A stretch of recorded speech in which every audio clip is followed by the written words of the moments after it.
जो कुछ भी तू करता है उसे भगवान को अर्पण करता चल।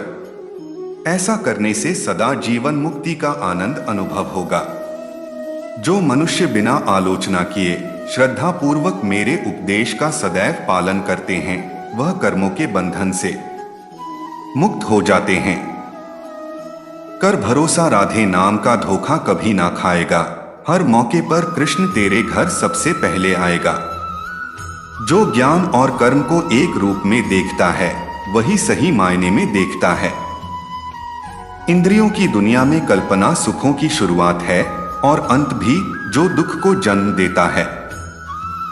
मैं उष्मा देता हूं, मैं वर्षा करता हूं, मैं वर्षा रोकता भी हूं, मैं अमृतव भी हूं और मृत्यु भी मैं ही हूं। बुरे कर्म करने वाले सबसे नीच व्यक्ति जो राक्षसी प्रवृत्तियों से जुड़े हुए हैं और उनकी बुद्धि माया ने हर ली है, वह मेरी पूजा या मुझे पाने का प्रयास नहीं करते। मैं उन्हें ज्ञान देता हूं जो सदा मुझसे जुड़े रहते हैं और जो मुझसे प्रेम करते हैं। व्यक्ति जो चाहे बन सकता है यदि विश्वास के साथ इच्छित वस्तु पर लगातार चिंतन करें। शस्त्र आत्मा को काट नहीं सकते, अग्नि इसको जला नहीं सकती, जल इसको गीला नहीं कर सकता और वायु इसे सूखा नहीं सकती। लोग आपके अपमान के बारे में हमेशा बात करेंगे। सम्मानित व्यक्ति के लिए अपमान मृत्यु से भी बदतर है। तुम उसके लिए शोक करते हो जो शोक करने के योग्य नहीं है और फिर भी ज्ञान की बातें करते हो। बुद्धिमान व्यक्ति ना जीवित और ना ही मृत व्यक्ति के लिए शोक करते हैं। क्रोध से भ्रम पैदा होता है, भ्रम से बुद्धि व्यग्र होती है। जब बुद्धि व्यग्र होती है तब तर्क नष्ट हो जाता है। जब तर्क नष्ट होता है तब व्यक्ति का पतन हो जाता है। सुख दुख, लाभ हानि और जीत हार की चिंता ना करके मनुष्य को अपनी शक्ति के अनुसार कर्तव्य कर्म करना चाहिए। ऐसे भाव से कर्म करने पर मनुष्य को पाप नहीं लगता।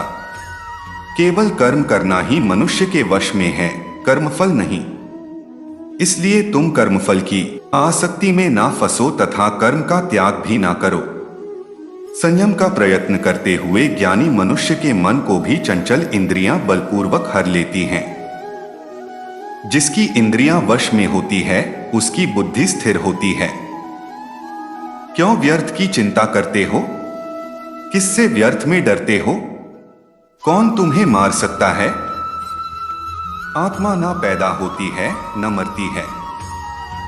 मेरी कृपा से कोई सभी कर्तव्यों का निर्वाह करते हुए भी बस मेरी शरण में आकर अनंत अविनाशी निवास को प्राप्त करता है। मैं सभी प्राणियों को समान रूप से देखता हूं। ना कोई मुझे कम प्रिय है ना अधिक, लेकिन जो मेरी प्रेम पूर्वक आराधना करते हैं वो मेरे भीतर रहते हैं और मैं उनके जीवन में आता हूं। सभी अच्छे काम छोड़कर बस भगवान में पूर्ण रूप से समर्पित हो जाओ। मैं तुम्हें सभी पापों से मुक्त कर दूंगा। शोक मत करो। मोहग्रस्त होकर अपने कर्तव्य पथ से हट जाना मूर्खता है, क्योंकि इससे ना तो तुम्हें स्वर्ग की प्राप्ति होगी और ना ही तुम्हारी कीर्ति बढ़ेगी। मेरे भी कई जन्म हो चुके हैं, तुम्हारे भी कई जन्म हो चुके हैं। ना तो यह मेरा आखिरी जन्म है और ना यह तुम्हारा आखिरी जन्म है।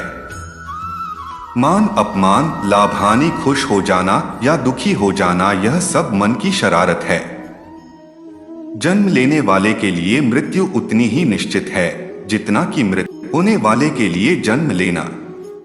इसलिए जो अपरिहार्य है उस पर शोक मत करो। प्राणी को सिर्फ कर्म करते रहना चाहिए, फल की चिंता नहीं करनी चाहिए। मनुष्य अपने विश्वास से निर्मित होता है। जैसा वो विश्वास करता है वैसा वो बन जाता है। अपना पराया, छोटा बड़ा, मेरा तेरा, ये सब अपने मन से मिटा दो और फिर सब तुम्हारा है और तुम सबके हो। सदैव संदेह करने वाले व्यक्ति के लिए प्रसन्नता ना इस लोक में है ना ही कहीं और। कर्म का फल व्यक्ति को ठीक उसी तरह ढूंढ लेता है जैसे कि कोई बछड़ा हजारों गायों के बीच अपनी मां को ढूंढ लेता है।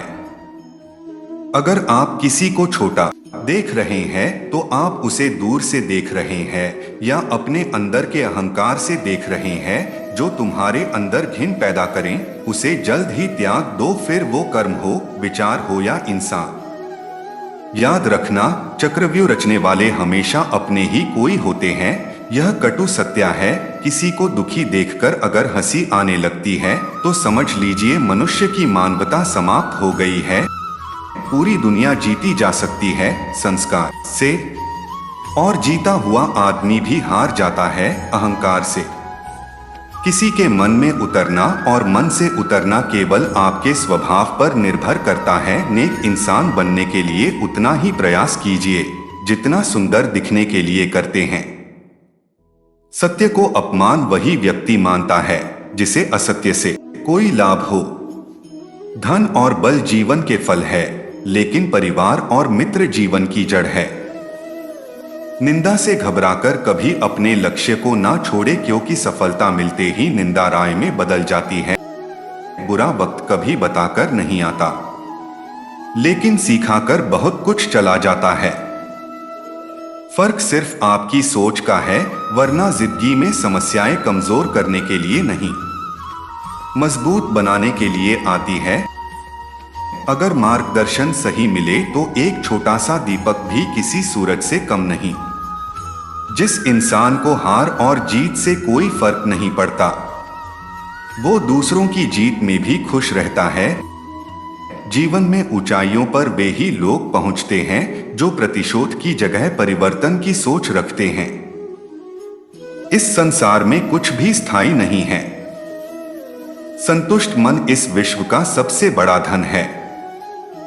कर्म किए जाओ, फल की चिंता मत करो। भगवान प्रत्येक वस्तु में, प्रत्येक जीव में मौजूद हैं। आत्मा अमर है, इसलिए मरने की चिंता मत करो।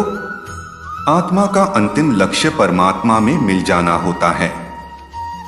इंसान नहीं, उसका मन किसी का दोस्त या दुश्मन होता है। बड़प्पन वह गुण है जो पद से नहीं, संस्कारों से प्राप्त होता है। व्यक्ति या जीव का कर्म ही उसके भाग्य का निर्माण करता है। वर्तमान परिस्थिति में जो तुम्हारा कर्तव्य है वही तुम्हारा धर्म है। मन बहुत चंचल है जो इंसान के दिल में उथल पुथल कर देता है। जब वे अपने कार्य में आनंद खोज लेते हैं तब वे पूर्णता प्राप्त करते हैं। प्रबुद्ध व्यक्ति के लिए गंदगी का ढेर, पत्थर और सोना सभी समान हैं। आपके कर्म ही आपकी पहचान है, वरना एक नाम के हजारों इंसान हैं। धर्म केवल कर्म से होता है, कर्म के बिना धर्म की कोई परिभाषा ही नहीं है। अहंकार करने पर इंसान की प्रतिष्ठा, वंश, वैभव तीनों ही समाप्त हो जाते हैं। जीवन में कभी भी किसी से अपनी तुलना मत कीजिए, आप जैसे हैं सर्वश्रेष्ठ हैं। बुद्धिमान व्यक्ति को समाज कल्याण के लिए बिना आसक्ति के काम करना चाहिए। स्वार्थ संसार का एक ऐसा कुआं है जिसमें गिरकर निकल पाना बड़ा कठिन होता है। सेहत के लिए योग और किसी की जरूरत पर सहयोग, दोनों से ही जीवन बदलता है। आत्मज्ञान की तलवार से काटकर अपने हृदय से अज्ञान के संदेह को अलग कर दो। दुष्ट लोग अगर समझाने मात्र से समझ जाते तो यकीन मानो महाभारत कभी ना होता। उस इंसान का मंजिल से भटक जाना तय है जिसकी संगत में नकारात्मक लोग रहते हैं। प्रेम सदैव माफी मांगना पसंद करता है और अहंकार सदैव माफी सुनना पसंद करता है। व्यक्ति जो चाहे बन सकता है यदि विश्वास के साथ इच्छित वस्तु पर लगातार चिंतन करें। शब्द उतने ही बाहर निकालने चाहिए जिन्हें वापस भी लेना पड़े तो खुद को तकलीफ न हो। परायों को अपना बनाना उतना मुश्किल नहीं जितना अपनों को अपना बनाए रखना होता है। बहुत विनम्रता चाहिए रिश्तों को डोर निभाने के लिए। छल कपट से तो सिर्फ महाभारत रची जाती है। सिर्फ दिखावे के लिए अच्छा मत बनो। मैं आपको बाहर से नहीं बल्कि भीतर से जानता हूं। प्रिय दर्शकों, अगर आपको हमारा यह प्रयास अच्छा लग रहा है तो कृपया इस वीडियो को लाइक कर लीजिए और चैनल को सब्सक्राइब कर लीजिए। मिलते हैं अगले वीडियो में भगवान श्री कृष्ण के अनमोल वचनों के साथ। तब तक कहिए जय श्री कृष्ण।